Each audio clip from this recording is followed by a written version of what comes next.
Welcome once again to little organise life coach with love. അപ്പോൾ ഈ പറഞ്ഞ പോലെ തന്നെ കുറച്ച് ദിവസം പിന്നെയായി.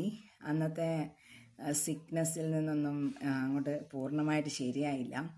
നിങ്ങളോട് സംസാരിക്കാൻ പറ്റാതെ പോയതാണ്. ഒരു മാസത്തോളം ഞാനിങ്ങനെ ചുമച്ച് പോയി. പിന്നെ ഇപ്പോഴത്തെ ഹോസ്പിറ്റലിൻ്റെ ബിസിനസ് തന്ത്രങ്ങളൊക്കെ അറിയാമല്ലോ, അതിലൊന്ന് പെട്ടുപോയി. അവസാനം നമുക്ക് ഏറ്റവും വിശ്വസ്തനായ ഒരു ഡോക്ടറിൻ്റെ അടുത്ത് ചെന്നപ്പോഴാണ് അതിനൊരു ക്യൂർ കിട്ടിയത്.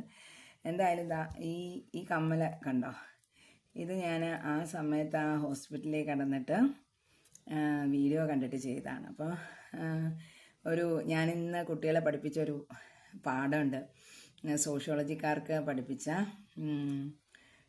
ഒരു ആമി മൊറാലസ് ലാറയുടെ ഒരു സോഷ്യൽ വർക്കിനെ കുറിച്ച്. അപ്പം സോഷ്യൽ വർക്ക് മിയർലി ലാറ ഒരു കമ്മിറ്റ്മെൻ്റായിട്ട് കാണാതെ ലാറ പറയുന്നത് ഓരോ ആർട്ടും നമ്മുടെ വൂണ്ടിനെ ഹീൽ ചെയ്യിക്കും, നമ്മളെ റീജുവനേറ്റ് ചെയ്യിക്കും എന്നൊക്കെയാണ് പറയുന്നത്. അതായത് ആർട്ടിസ്റ്റ് എന്ന് പറയുമ്പോൾ പെർഫെക്ഷൻ ഒരിക്കലും നിങ്ങൾ സീക്ക് ചെയ്യരുത്. ഇപ്പോൾ നമ്മളിപ്പോൾ വിചാരിക്കുകയാണ് യേശുദാസ് നന്നായിട്ട് പാടുന്നുണ്ട്, അതുപോലെ ആവാൻ ശ്രമിക്കരുത്. ആ പെർഫെക്ഷൻ നടക്കത്തില്ല.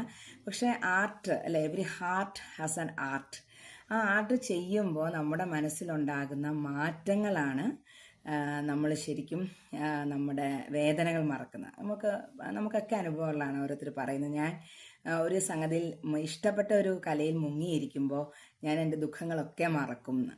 അപ്പോൾ സോഷ്യൽ വർക്ക് എന്ന് പറയുന്നത് ഇനി അതൊന്നും ഇല്ലെങ്കിലും നമ്മുടെ ഉള്ളിലുള്ള കമ്പാഷൻ, ക്യൂരിയോസിറ്റി, എംപതി, മറ്റുള്ളവരെ കേൾക്കാനുള്ളൊരു മനസ്സ്, ഇതെല്ലാം നമ്മുടെ ഉള്ളിലുള്ള ഒരു കലാരൂപങ്ങൾ തന്നെയാണ്. ഇതൊക്കെ വളർത്തിക്കൊണ്ട് വന്നു കഴിഞ്ഞാൽ we can leave our part or we can play our part as a good individual, as a good human being, as a good one to everyone in this world. Thank you so much.